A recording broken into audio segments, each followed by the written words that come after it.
there's a price to pay in order to play the game of vibrant and unlimited health, right?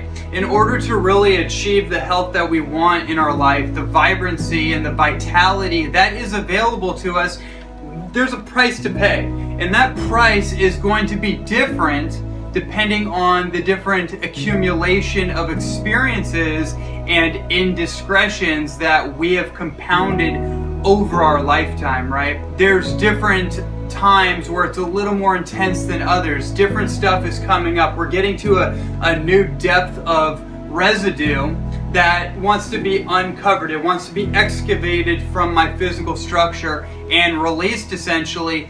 And sometimes in that process, your body has to dig down deeper than it ever has, and that can cause pain.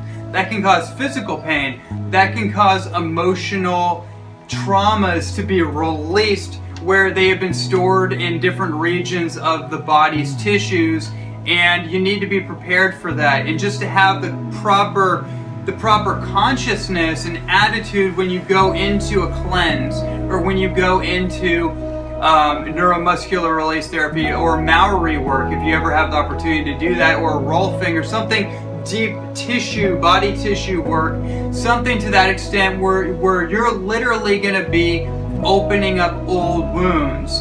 You have to go through the pain, and essentially what that pain is just the sins that we've created in our life. It's the indiscretions that we've placed upon ourselves. It's the traumas that essentially are self-inflicted and haven't fully healed, and we have to actually experience that trauma in order to completely release it. You have to face it in order to erase it.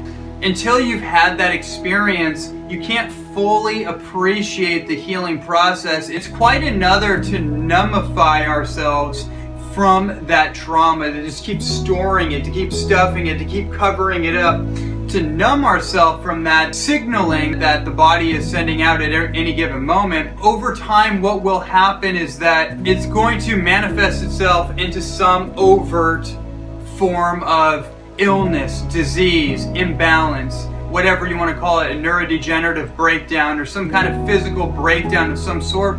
And I just always felt like it's better to speed up that process. It's better to let all that carcinogenic toxicity release itself out of my pores or out of my colon, or to have some body work done where that stuff can be broken down. All that crystallization in the tissues can be broken down and released out that way. It's better to go through that than to have it get stored over time and then turn into a metastasis, to turn into a tumor, to turn into a digestive infection or something like that, and acidification in the system, right? It's better to just speed up the healing process in a way that is manageable, in a way that pushes you just enough to fully experience that trauma to the point where you make a conscious decision that you're not going to go back to the ways of the old. You're not going to go back to old behaviors and keep playing out the perpetual loop of sickness. You are going to make a change right here and now. Going through that process is one of the most profound things that you can do. And that's kind of the psychology of detoxification.